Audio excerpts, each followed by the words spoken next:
You just dropped $8,000 on a Chanel bag that's supposed to be made in France. But TikTok says it actually came from a Chinese factory that sells the same bag for 10 bucks. So, who's lying to you? Now listen, when you buy a Chanel bag, you're not just buying somewhere to put your keys and a stale lipstick. You're buying a fantasy. A soft, quilted, gold-chained fantasy that whispers, "I've made it," even if your bank account's crying for help. It's the fashion world's equivalent of a standing ovation. Silent, smug, and utterly intoxicating. But then you're scrolling TikTok in your pajamas and suddenly, boom. Some woman is filming inside what looks like a shipping container, holding up rows of luxury bags and saying, "We make these for Chanel. Same materials, same factory. You can buy one for $10. And just like that, the fantasy goes flat. Because if that's even half true, if your carefully saved for, gently swaddled designer bag shares a birth certificate with a discount dupe on WhatsApp, then what exactly are we paying for? The dust bag? The bow? The glass of lukewarm, sparkling water they hand you at the boutique? Let's back up. Chanel has always positioned itself as the crown jewel of French luxury. Their official line? Bags are made in France and Italy, handcrafted by trained artisans who probably own more silk scarves than you do pairs of socks. They're small leather goods, made in Italy and Spain. And to be fair, they've invested in those claims, buying up leather workshops in Florence and Padua, even owning their own tanneries. It's not just marketing fluff. They've doubled down. But here's where it gets weird. Despite the growing number of TikTok videos claiming Chinese factories are producing these exact bags, Chanel has said absolutely nothing. No press release, no Instagram story, not even a passive-aggressive nod in a Vogue interview. Meanwhile, Hermès? They got pulled into the same mess and came out swinging. They publicly stated that every Birkin is made in France by one artisan after 18 months of training. Clear. Quick. Done. Chanel? Radio silence. Which, if we're being honest, is odd. This is a brand that once sued a dog groomer for using interlocking C's in their salon logo. Yes, really.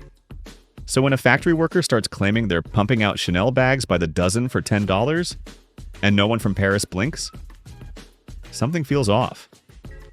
One woman in a Facebook resale group said her Chanel from one of these TikTok sellers arrived in a box with the label, "Chanel."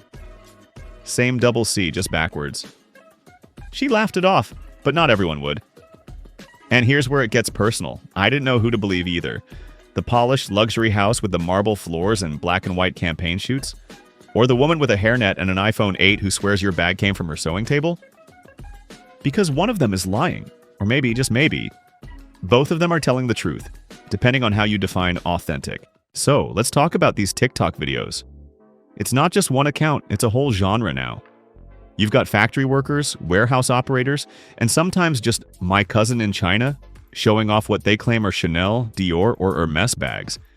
They say they're the real deal. Same materials, same process, same workshop, and somehow you can buy one for less than a venti latte. You can't scroll 5 seconds without someone waving a quilted purse and whispering, "We make these for Chanel." Direct from factory, $10 only. And it's not just bags. There are now videos showing shipping crates full of Louis Vuitton duffels, piles of Birkins and cardboard towers, and voiceovers confidently declaring, "Why pay retail when we make them anyway?" It's seductive. The idea that you've uncovered some secret shortcut, like you've been handed the keys to the luxury back door that brands don't want you to know exists.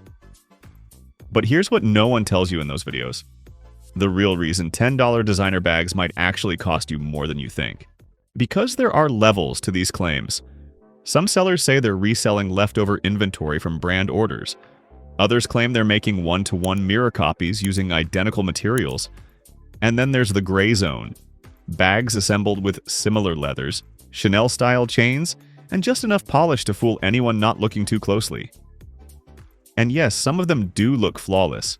Serial numbers, hologram stickers, the weight of the hardware. You could carry it into a boutique and no one would blink. Maybe even the sales associate who sold you your last real one. But is that proof they're authentic? Or just proof that replicas are now disturbingly good? Let's pull the thread a bit. Because for a second, let's entertain the claim.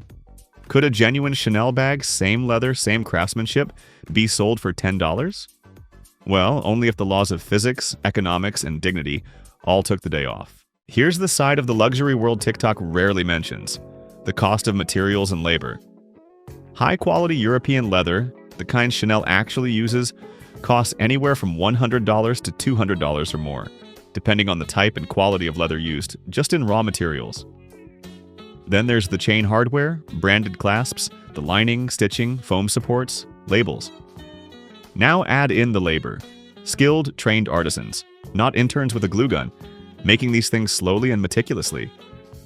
Even if you outsource every step to a low-cost region, you're still looking at $40 to $80 minimum to build something that passes for luxury. So how is someone selling it to you for $10? Spoiler, they're probably not.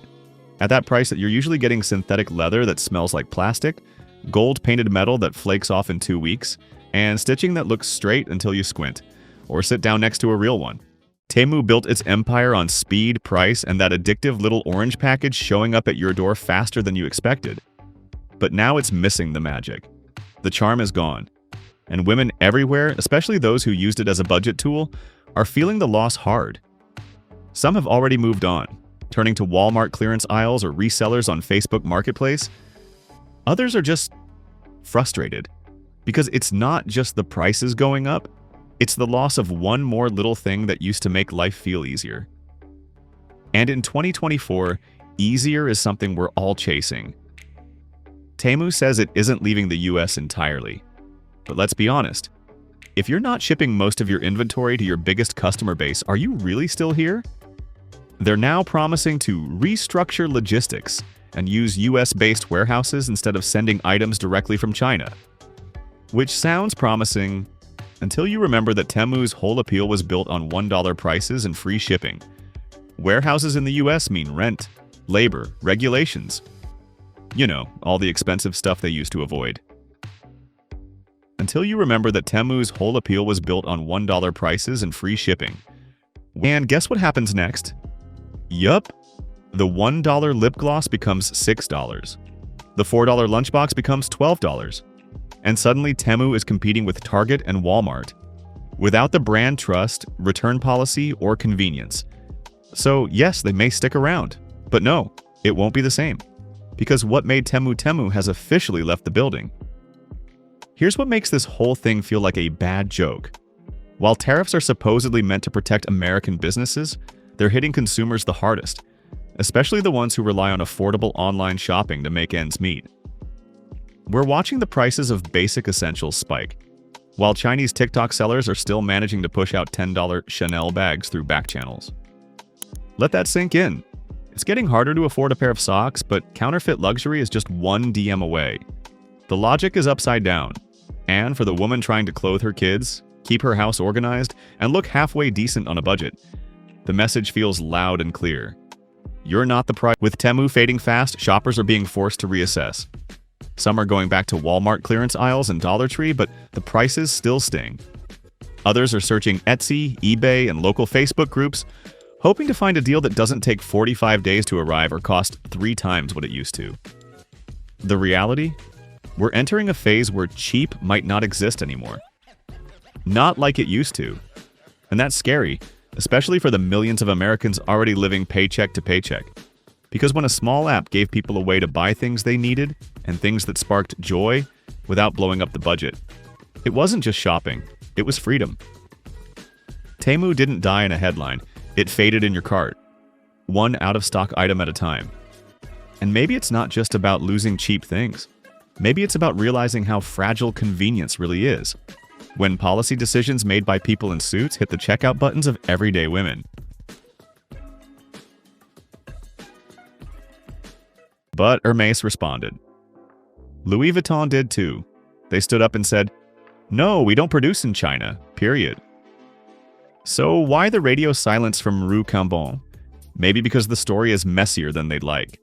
Because even if Chanel isn't making full bags in Chinese factories, the truth is, parts of those bags might still be born there. And that's the part no one wants to talk about.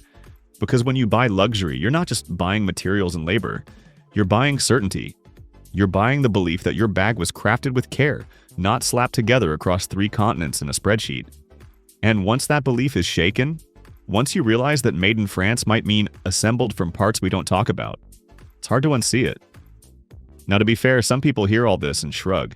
They say, it looks good, it feels good, I don't care where it came from, and that's valid.